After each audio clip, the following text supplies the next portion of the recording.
Rain pattered gently against my window.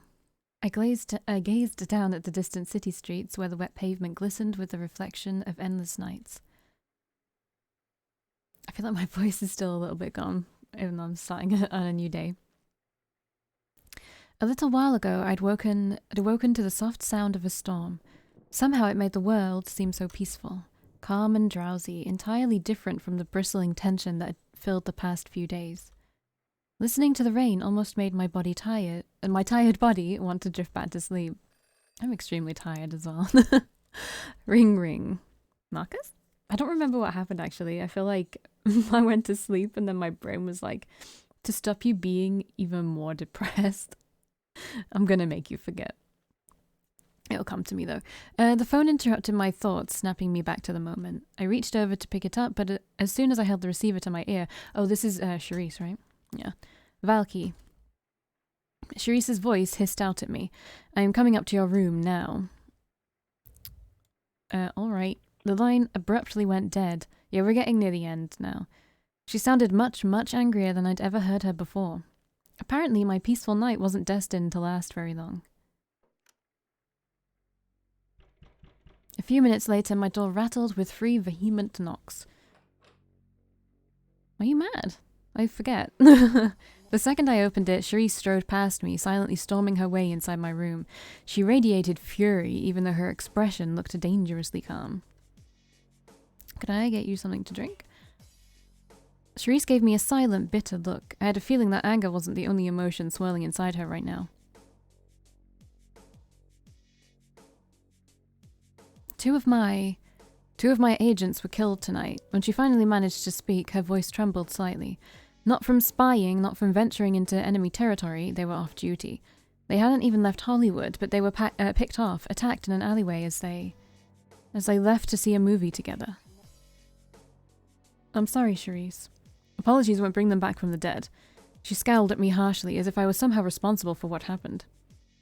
These little ambushes, these pathetic attempts at power plays, they're nothing more than a show, a pitiful show of strength they don't even have. One of her hands clenched into a tight fist, knuckles nearly bursting open her glove. Neither the Mavar nor the Golgotha are bold enough to make a genuine first move. They're too afraid of a real conflict. That is why I will make the first move, and an opportunity has just arisen for it. Go on, I'm listening. Charisse took a long, deep breath, lifting a hand to adjust her glasses. When her steely gaze refocused on me, it seemed like she'd calmed down a little. I am currently working with the new Ascari manager at the abattoir to plan a party on Friday, a party exclusive to our coven. That club is considered the most important neutral territory because it is an extremely popular feeding ground. During the gathering, you're going to announce that the club now belongs to the Ascari, as does the whole city. Anyone who remains an enemy to our faction will be treated accordingly. I don't know what influences things, so I'm going to be giving it some saves. Seems straightforward. Consider it done. I'll send along my agents who will provide support both inside and out of the club. There may not be any initial fighting, but we should be prepared. Then after that night, you'll forcibly drive them out. Yes, anyone who continues to undermine the city's laws, which worked excellently until this senseless rebellion, will be told to leave Los Angeles. I want to minimize bloodshed, but some of them will inevitably attack us in retaliation. What about the human police? They've been sufficiently informed and compensated. Any casualties will be reported as mere gang violence. Alright, I'll take care of it. It's time we bring an end to this war. It most certainly is. Muttering those words bitterly, Charisse shook her head. She still seemed different from her normal self, aggressive but uncertain, almost like a wounded animal ready to attack. Then, pushing past me, she swiftly made her way to the door. Oh, and just so you're aware, for your own safety, I can't allow you to leave the hotel without my permission. I do hope you understand. So even if we're on really good terms, she still keeps me locked in here. They were on, like, really good terms. Me and the Mavar, that's the only one I'm, like... That's the one I'm worried about. Because I could get all of the endings by saving at a certain point. But I can't get a certain ending if I don't have Mavar rep.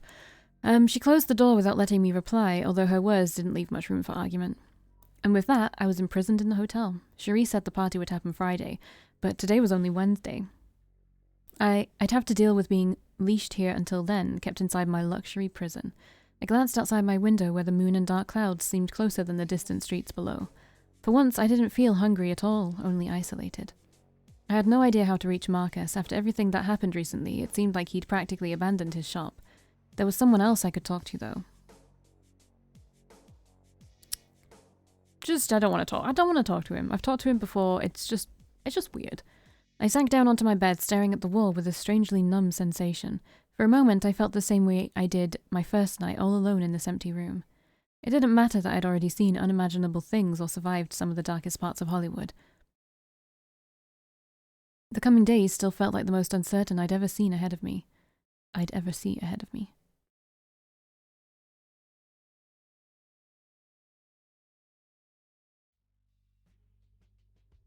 No. Yes, exactly. No, that's really... Fine, certainly. Of course I do plan to bring her along. A one-sided conversation filled the meeting room. I glanced up from my perch on the sofa towards Charisse, who was clutching her phone with an exasperated look. On the other end of the line was some affluent, pretentious vampire, a man who apparently wanted to meet me. He sounded like a real winner. Since tomorrow night was the point of no return, Charisse had gone into a frenzy of preparations. She was still trying to scrabble together allies at the last minute, snatching up every neutral party she could, even calling on vampires from outside LA to help. And now she planned to cart me to a meeting with this vampire who said I sounded fascinating. If nothing else, at least it was an excuse to get out of the hotel. This has never happened before. It just goes on and on and on. Finally, hanging up the phone, Charisse muttered to herself as she gingerly rubbed her forehead. These past few nights, she'd looked even more strained than usual, especially after what had happened with Lazarus. Excuse me, Valkii. I have a last phone call to make. Kindly go wait in my car. I'll be out in a few moments. Yeah, sure. Understood. Do what you gotta do. I don't care. Leaving Charisse behind in the meeting room, I made my way into the cool night air. Her car was parked in its usual spot right in front of the hotel, so I wandered over and slipped inside. It seemed like I had a long and tedious night to look forward to. You bastard, I knew it. Never fear, Valkii. A low, sly voice rumbled at me from the driver's seat. What goes down must come up, so long as you slay the spirit of gravity. I had a feeling you'd show up. Ah, of course, you know I cannot leave you well enough alone. He turned the keys in the ignition, making the car growl to life. Then we started to roll away from the hotel, slowly merging into traffic. I would like to take you somewhere, Valkii. A fitting destination on this eve of turning tides. Unlike the last time Marcus took me somewhere, the drive wasn't a crazy near-death joyride. Instead, we cruised through the streets at a dreamlike pace, leisurely and aimless, as if we didn't really have anywhere to go. It felt almost like the opposite of our first adventure together. Like we were finally returning to the surface. Marcus, what you told Lazarus about my sire. Ah, yes. It is the truth. I did not choose you, but I've always known the true nature of your circumstances. I doubt that comes as a surprise. He briefly fell silent, rubbing a black fingernail against the steering wheel. Your sire's decision remains a mystery to me, one that neither of us will ever truly grasp. If that truth causes you to resent me, then so be it, but I only ask that you endure it a little longer. When I glanced at his face in the rearview mirror, I saw two different reflections staring back at me. One of them belonged to the Marcus I'd first met, carefree, dry, and playful. The other looked completely somber, but filled with an unbreakable resolve. As if something unseen was endlessly pulling him forward. Despite his earlier words, Marcus didn't seem to have a destination in mind, turning down random streets, even looping around once or twice. And yet I had the distinct sensation we were heading somewhere important. I wonder where we're going. Finally, after what felt like a long time, Marcus pulled up on a side road. He got out and opened the door for me, although this time I was able to leave the car without his help. It seems we have arrived. He motioned towards the building in front of us, one I'd never visited before, though it seemed incredibly familiar. Have we been here before? It feels like it. Naturally. Fishing a key from his pocket, he unlocked the door, pushing it open. In the pitch-black interior, which even my enhanced eyesight could barely pierce, I spotted a staircase. Ah, it looks exactly how I remembered it. Sighing contently to himself, Marcus extended an arm to me, nodding towards the stairs. Come now, upstairs we go together. To the top of Hollywood. Yeah, why not? Why would you ever question him at this point is what I want to know. I mean, he did say don't trust anyone in Hollywood, but then he kind of questioned you on it, like, do you trust me? But, I mean, if he's going to betray us now, I don't know. We began to climb upward, our footsteps echoing in a steady rhythm. At the very least, Marcus actually does seem to care. You know? Step by step by step, I quickly lost track of how many we'd taken. There weren't any floor numbers listed, but as the seconds turned into minutes, the minutes into what felt like hours, it seemed like the stairs were endless. They stretched on and on and on, lifting us further into the dark heights of wherever we were going. But Marcus kept a reassuring grasp on my arm. He stayed protectively close by my side, always a half step behind me, like he was ready to catch me if I fell.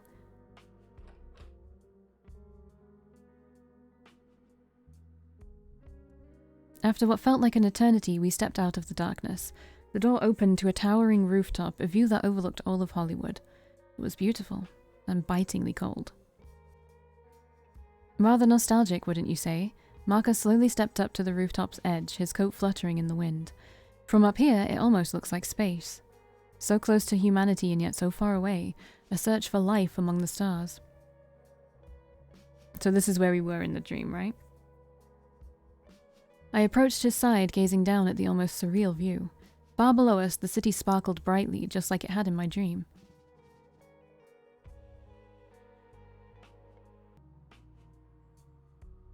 Dot dot dot. But Marcus had already turned away from the ledge. He seemed to be studying me, or maybe he was waiting for me to say something. It feels so sad for some reason. It is always sad to gaze from the top of a mountain. Those at the bottom may gaze up and wonder at its majesty, but those above have nothing to gaze towards. Save for the very heavens themselves. Marcus tilted his head back, casting a lingering look up to the moon. Then, reaching out to me, he took my hands in his long, thin fingers, tracing the lines of my palms with a black painted nail. There is something I must confess, Valkii. My cat's on the pizza box again, just ignore that noise in the background. Just stretching out. Before you even came to my shop on the night... Stop, you're so loud! Before you even came to my shop on the night when our paths crossed for the very first time, I was already dreaming of our future. His eyelids drifted shut, a wistful smile floating across his lips. As soon as you stepped into that alley, I saw the whole drama of our story unfold. So many grand adventures, thrilling and provocative, flashes to open both our eyes. Tragic hardships that would have brought us closer together, learning our true natures, the depths of our bond. The delights, the promises, all the expected surprises. The rise in tension, the climax, the heartwarming resolution. Surely you can imagine it. Yeah, I guess that's what I expected at the start. I know, indeed, it's a natural thing to expect in Hollywood, but it was not to be. In the end, all of this was for the best, for outside of our minds, I can never live up to that perfect image. I never asked you to. Marcus's voice dropped to a quiet, steady murmur, a trace of disappointment mingling with his resolve. I could feel his cold fingertips still brushing along my palms, holding my hands against his chest. The wind bustled past us, carrying with it the sound of distant sirens. 3 years ago, I stepped into Hollywood for the first time. Marcus turned his head to the side, staring at the distant, looming Hollywood hills. Nobody knew who I was. I didn't know who I was, or what I was about to become. I am not the man who arrived in Hollywood that night, and in 3 years' time, I will not be the man you see before you. What were you like back then? I had no belief in myself. I was utterly convinced that the world had no place for me, and I resented it. I couldn't see the shovel I held and the soft dirt beneath my feet, ready to be torn apart. Until one day I opened my eyes and said, if I should live this same life for an eternity, shouldn't I learn to love it, not despise it? Those seeds grew into what I am now, a madman who sees meaning in every moment, so that every moment is one I can love. For a moment, sounds below us pulled my attention away from Marcus. Something like muffled gunshots, the echoes of fighting in the distance. They rumbled and crackled like fireworks or cannons, dull but insistent, reaching me from all directions.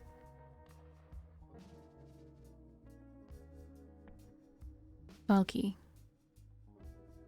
As he clutched my hands tightly, I felt something cold press into my palms. I brought you here to give you one final difficult task. I looked down to see a small set of keys and a familiar red business card. These keys, why are you giving me these? They are the keys to my shop. I'm not asking you to run it, but to keep it safe in case I return. Markus's smile was bittersweet, filled with as much sadness as determination. I'm leaving Hollywood to seek the truth of my condition, for I am sick with my own salvation. I must discover the true nature of whatever I am becoming, and I must do it alone. So I'm asking you to stay here, watching over the Hollywood you and I have nurtured, until you reach the highest potential I see within you. Will you ever come back? He gave me a long, uncertain smile, one that seemed almost on the verge of tears. In a different place and time, when you and I are both ready, we will leave again, together. Okay. The next moment, Markus abruptly stepped forward, his arms curled around me, roughly pulling me against him. A sharp, brief kiss covered my lips, so sudden that I'd barely had time to process it, before he'd already pulled away. Remember one thing, Valkii. He took a step backward, balancing on the edge of the rooftop. Become what you are, the last and only riddle worth solving. When those words left his lips, as Markus calmly smiled towards me, he jumped off. I mean, if I try and leap out and grab him, it's not gonna work. I'm gonna try. Leap out and grab him. I lunged forward the next second, trying to grab his arm, but as soon as I saw over the ledge, I realized he'd disappeared. My eyes dropped to what I had left of him, the keys and card in my hand. I brushed my thumb over the card's surface, gently turning it over. There, written on the other side, were some carefully etched words. Somewhere deep in my mind, they stirred a memory.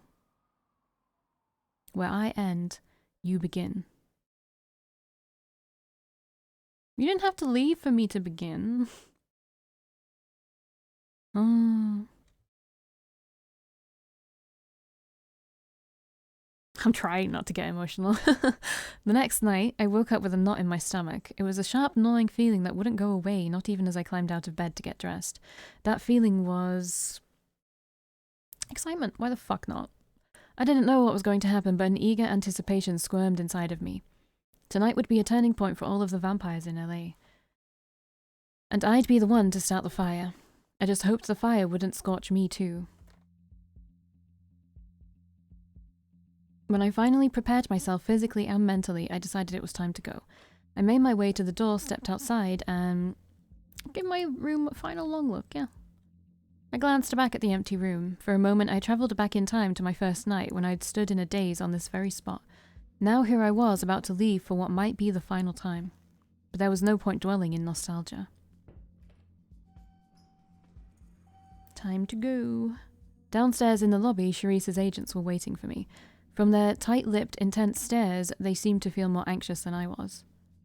I don't feel like I've got enough reputation with the Mavar.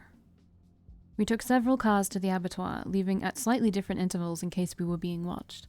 Nobody spoke up. The few agents sharing my car only whispered a few words to each other. I had my weapons from before still tucked in my jacket since I was told we'd be able to smuggle in anything we wanted. From the firepower that the agents were packing, it seemed like they expected to use it.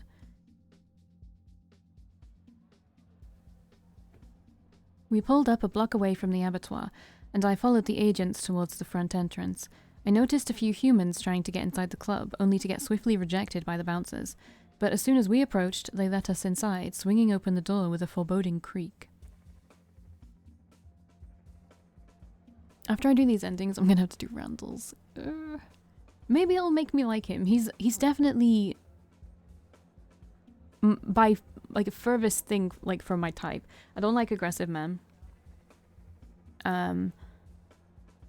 I mean, he also seems sweet, right? He does have a sweet side. I'm not saying he doesn't. Like he shows a very sweet side to you, where he's like kind of caring, but he's still. I don't know. Maybe we'll see a different side to him. Maybe he'll surprise us. Like Markus surprised me. He really surprised me. Like I don't know. I hate everything about this fucking game in like the best way possible, right? In the best way possible. And that's a weird, conflicting thing, but like, where it's making you feel too much. I don't know. The moment I entered the club, a different atmosphere swirled around me. Instead of a crowd of mortals, everywhere I looked, there were only vampires. Tension weighed thickly in the air as cloying and heavy as the pounding music, but it seemed like Sharice's bait had worked. I saw vampires from all three houses crowding the floor, watching each other uneasily, even as they drank and danced the night away. Did they have any idea what was going to happen? No one stopped me as I climbed up to the empty stage, walking over to the microphone. As soon as I approached it, though, I felt more and more eyes flickering onto me. Sharice's agents were watching me closest of all, probably ready to pounce if I chickened out. Suddenly, the music switched off. Everyone started to murmur in confusion, glancing around to see what was happening. Now seemed like a good time to start. Hey, I've got something important to say. My voice boomed back to me over the loudspeakers. All of the vampires who weren't looking at me before now stared at me wide-eyed. Everybody stayed silent, waiting for my next words. All of you know that the Avatar is neutral ground. Silence. Unfortunately, again, I'm going to save it because I don't know what contributes, because I've never gotten the fucking option before. Unfortunately, it seems like that's about to change. I could sense countless eyes piercing into me. Right now, it felt like they were all waiting for me to mess up. Because the winning side in this war will be... Oh, I can choose the rebellion. I can choose everything. Okay. Can I? I don't think I can choose the Mavar? I don't see the Mavar. The rebellion. Wait, is that the Mavar and not the rebellion? I need to go back to the this one. Okay, I can't. Okay, for some reason I can't side with Randall. Let me have a look at Markus's route. I can't do the Mavar one, so that's just out of the question. But I can do the rebellion one. I can do... Did I just save it? I'm completely losing my mind here. I did not. Alright, so... The one I need to do is the Ascari. So we're going to do that one first because I need to... It says choose my rebellion during the announcement, but mine says the rebellion. Does that mean the Mavar? I don't actually know.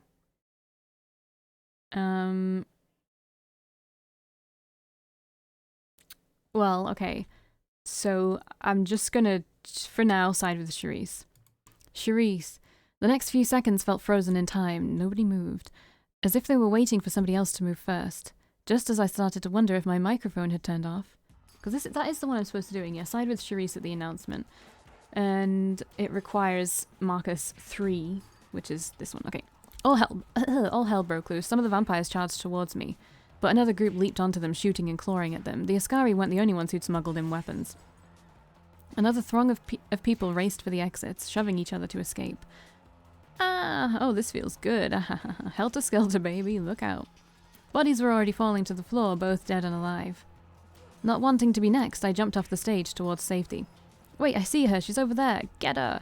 Instantly, a pair of furious cries rang out nearby. I could guess who they were talking about. Darting towards the club's emergency exit, I ducked outside. Gunfire, shouting, and footsteps raced after me. Bullets whizzed over my head, drilling into the wall. Down the street, another alley, back into the street. I'm just bringing up OBS. No matter how fast I ran, they were right behind me. I felt like an animal fleeing for its life, driven by the pure instinct to survive. But I knew from their voices that I was outnumbered. If only I... Quickly, protect her! At that moment, an urgent cry rang out. A group of Ascari agents suddenly raced from a side alley, aiming their guns behind me. More bullets raced past my head, this time in the opposite direction. I turned to see my attackers scattering, chased off by a few Ascari. It looked like they might have been Mavar. Were they Randall's? I apologize, Valkii. The agent walking up beside me offered a grimace, shaking his head. We secured the club just as you left, but not before the enemy escaped. Don't worry about it, you saved me. Of course, but the operation could have been handled more smoothly. Clearing his throat, he motioned towards the main road. The cars are waiting for us nearby. Let's not waste more time here. Despite our arrangements with the police, we don't want to involve any other mortals in this. And knowing the Mavar, more of them are probably pursuing us. Following the agent, I returned with him to Sharice's car, which sped off towards the hotel. The other Ascari stayed behind, probably to clean up the mess and prepare for oncoming chaos. a chaos I'd played no small part in stirring up. So I'm just never going to see Marcus again? What's the point in getting different endings? Like, what would happen? Somehow we managed to arrive at the hotel without any snags. The meeting room, normally empty, was completely packed. Iskari vampires were settled on all the couches and chairs, standing around, urgently chattering with each other. But as soon as I entered, the conversations grew quiet, the gathered vampires quickly glancing up to me. Oh, hey, Heath. Heath, who was lingering off by himself, smiled at me weakly, with different attitude than he had when I chose the Iskari on his route. Valkii, I'm glad you managed to arrive unscathed. Charisse rose from her seat, giving me a stiff nod. Her voice was a little firmer and more commanding than normal, maybe because she had an audience. Well, I think you got the effect you wanted. You certainly did, and I applaud you. As I expected, it only took one last push to bring everything to a head, and we had to be the ones to make it.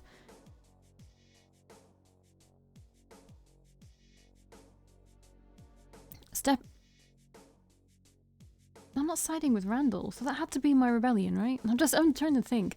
Stepping up beside me, Charisse turned to address the attentive group. Her posture seemed rigid, on high alert, even more tense than I'd seen her the other night. Most of you already know the plan for tomorrow, but for Valky's benefit and yours, I'll repeat it. After nightfall, we'll bring our forces to the Mavar's only sanctuary near Hollywood. Depending on their response, we'll either escort them outside the city or engage in combat. From there, we can address the rest of their strongholds and ensure none of them slither back into LA.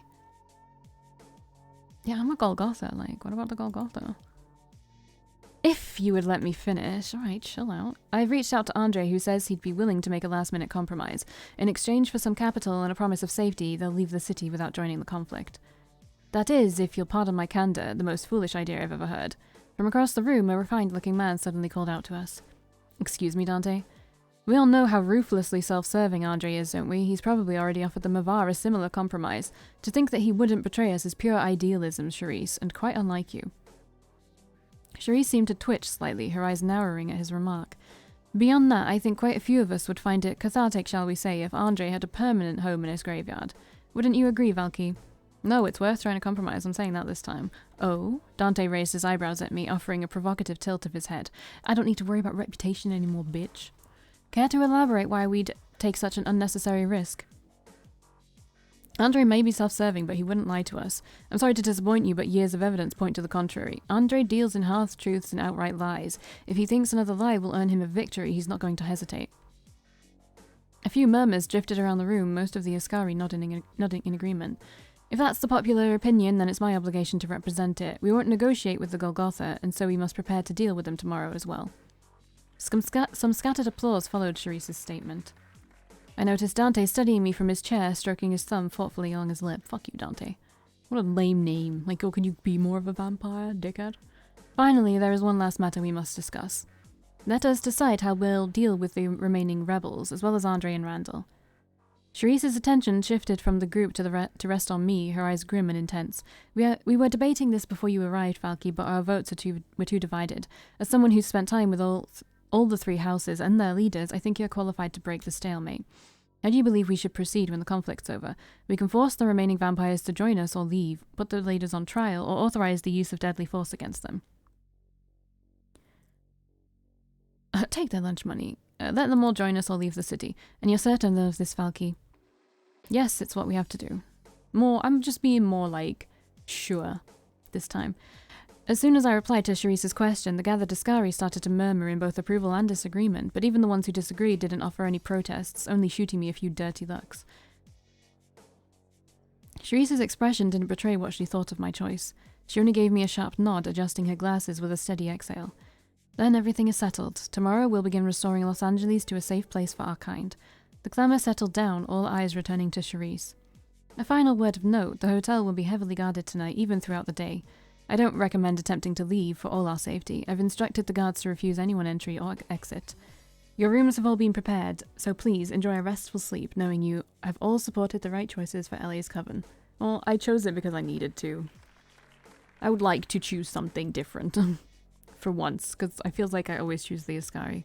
I don't remember why I had to choose for Heath, actually, to get his good ending. Golgotha, I think? With a last smattering of applause, the Iskari began to disperse, rising from their seats in groups. A few of them congratulated me as they walked past, patting my shoulder or shaking my hand with two bright smiles. You're quite the interesting woman, aren't you? Just before he stepped into the hall, Dante murmured smoothly to me. To rise so far in such a short time, I wonder what kind of sordid things you must have done behind the scenes. Just remember, Valkii, what goes up must come down. Kitten, can you just stay on your pizza box and sleep? Didn't Marcus say that? Smile silently, and with a last cool chuckle, he slipped outside after the others. What's he? Charisse had already left too, so I followed suit, taking the elevator back upstairs. Instead of being put into my old room, though, the clerk gave me a key for a different, identical room. Oh, cool. Apparently they'd had to shuffle things around for the other Ascari, and one of them wanted my suite. I think I should get first dibs on something like that. An uncomfortably sterile smell greeted me inside my new room, a nearly picture-perfect replica that still felt alien and strange. But after that night's explosion of chaos and tension, sleep managed to pull me down before long. I curled up in a ball, thoughts of Marcus drifting through my cloudy mind. Before everything drifted away.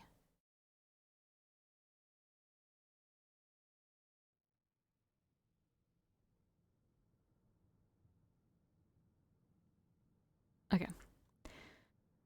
I will see you in the next one.